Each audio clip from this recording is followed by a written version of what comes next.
प्रिय छात्रों, राष्ट्रीय शिक्षा नीति के तहत एक नया अपडेट आया है।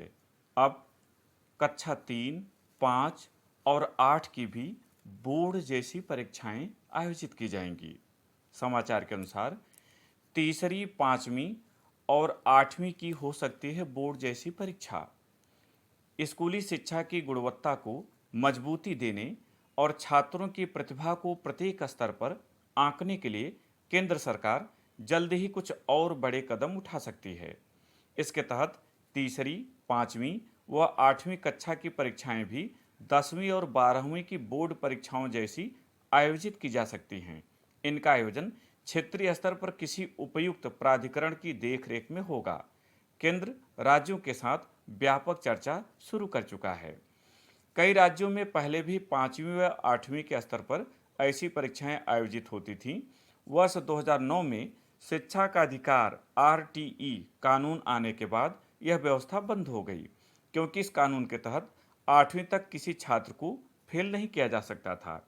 इस बीच कई राज्यों ने 5वीं व 8वीं की परीक्षाओं को फिर से शुरू करने की पहल की है। राजस्थान, मध्य प्रदेश जैसे राज्यों ने इसे शुरू भी कर दिया है, लेकिन तीसरी के स्तर पर अब तक इसे कहीं नहीं अपनाया गया है। शिक्षा मंत्रालय से जुड़े सूत्रों के मुताबिक 5वीं, 8वीं के साथ ही अब तीसरी कक्षा की भी परीक्षा बोर्ड परीक्षाओं की तर्ज पर आयोजित कराने की पूरी योजना बन गई है। नई राष्ट्रीय शिक्षा नीति में भी इसे लेकर सिफारिश की गई है। इसमें कहा गया है कि स्कूलों में छात्रों को रटकर याद कराने के बजाय उन्हें वास्तविक ज्ञान दिया जाए, उन्हें कौशल विकास से भी जोड़ा जाए। यही वजह है कि शिक्षा मंत्रालय निचले स्तर पर भी शिक्षा के मानक तय करना चाहता है। तीसरी, 5वीं व 8वीं कक्षाओं की प्रस्तावित परीक्षा के अंकों का इस्तेमाल स्कूली शिक्षा प्रणाली की मजबूती आंकने के लिए ही किया जाएगा। साथ ही छात्रों की प्रगति व उनके रुझानों को भी ट्रैक किया जा सकता है। यह व्यवस्था इसी सत्र से लागू हो सकती है। अभी तक 10+2 की व्यवस्था थी, उसके स्थान पर 5+3+3+4 की व्यवस्था लागू हो गई है।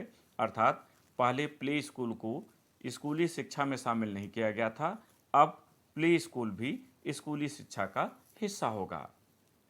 जैसे ही कोई नई सूचना आती है, आपको उपलब्ध कराया जाएगा। बहुत बहुत धन्यवाद।